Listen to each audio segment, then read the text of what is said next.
Welcome to the course, and thank you so much for joining me.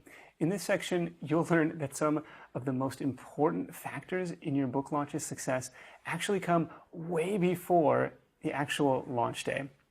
This section is all about laying the foundation and building a book that's going to serve your readers and serve you during the launch and beyond. Now, even if your book is already written, don't overlook this section because it contains some valuable and tactical advice on how to research your book market, how to drive email signups to your list, which is probably the most valuable long-term strategy you can do as an author. We'll talk about some content hacks to get you more exposure, as well as how to format your book and make an outstanding listing page on Amazon so you make a great first impression.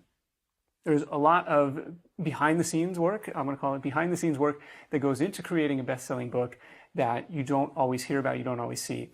And it may not be super glamorous, but it is really important to get these fundamentals down. So even if you've self-published before, I'm confident you'll learn something here, because I learn something every time I publish. And let's get into it. And by the way, if you have any questions at any point, just ask. You can start a discussion or you can message me directly. I'm here, happy to help.